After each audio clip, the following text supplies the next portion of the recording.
Campbell here, Symmetrical drummer down in Canberra, one of the few, if not the only.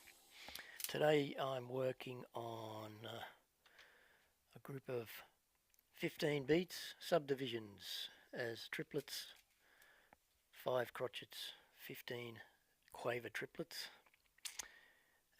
using a George Crumb's time signature, and this mnemonic that allows my conscious brain to tell my unconscious habituated brain what I want to practice. So that's today's deep dive in rhythm.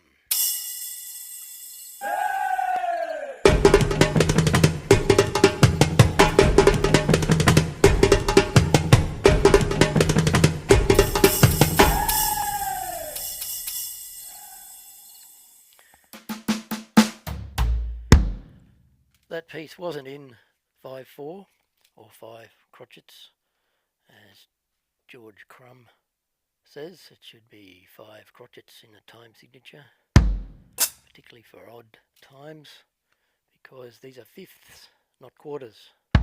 5/4 would be 5 quarter notes. And I count the triplets, 1 and a 2 and a 3 and a 4 and a 5 ender.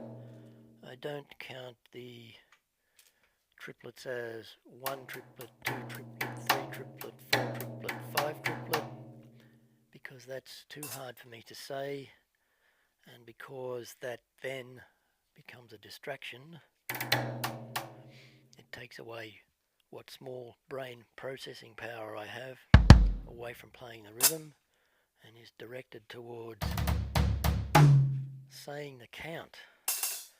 So 1 and a 2 and a 3 and a 4 and a 5 and a is much more simple, and it flows better for me.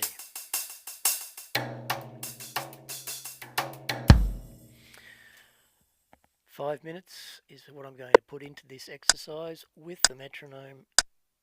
Reset my timer down the bottom there, and we've got 5 minutes ticking down.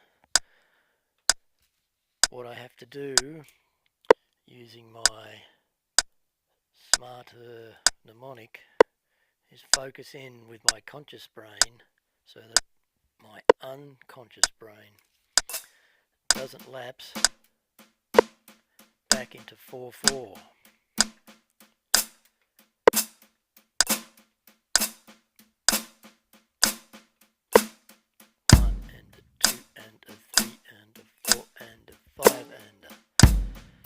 So it's worth spending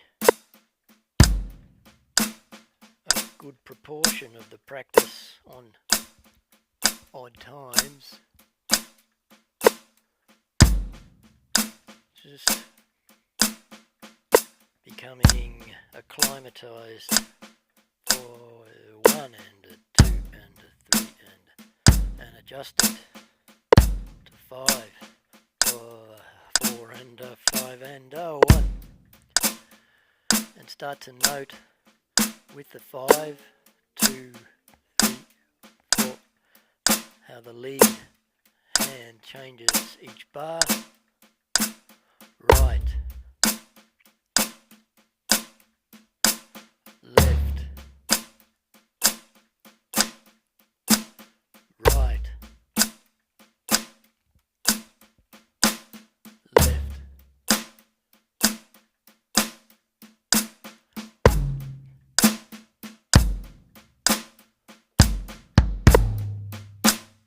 3, 4, 5, 1.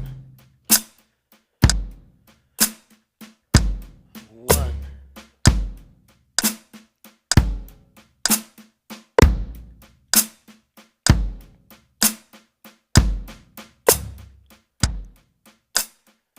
Two things you may have noticed by now. I'm using rods, not sticks, which is unusual on a drum kit that is electronic, and that's because of the spill from the impact of the pad, the rubber pad and the stick make a noise, and it spills into my vocal mic.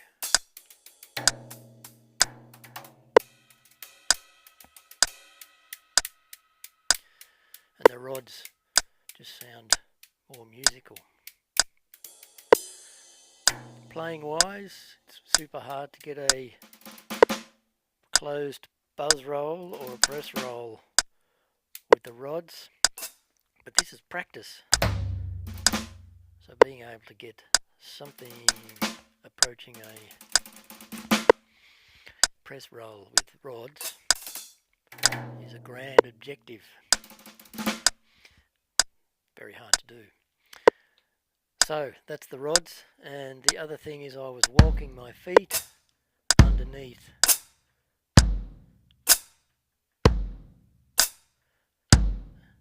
And that allows the lead foot to change as well as the lead hand. Right, left, 3, 4, 5, left, right, 3, 4, 5, right.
Lapsed into 4/4 on that last bar.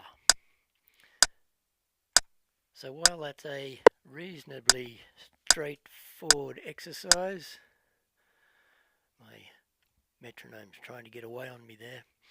Straightforward exercise, the process of the twin processes of getting the 5 beats solidly set into your conscious and unconscious brain.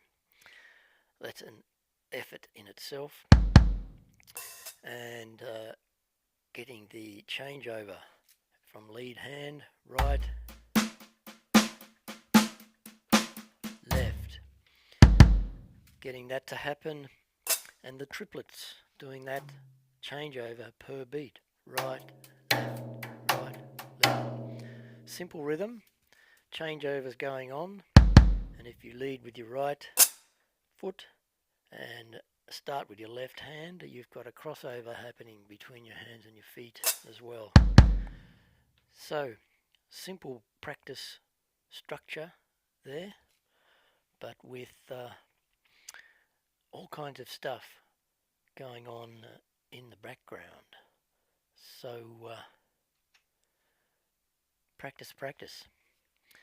The key thing is to, when you are practicing, is to make sure that your conscious brain is in charge, and don't fall for the myth that all you have to do in practice is put the hours in. 10,000 hours is necessary, but you've got to be conscious and planned and structured about those hours. Just practicing and muscling it out for hours is the slowest way to learn anything. So practice. The art of practice is actually the science of practice. So just before I go, I've got 128 recordings dating back to 1991, 1990, and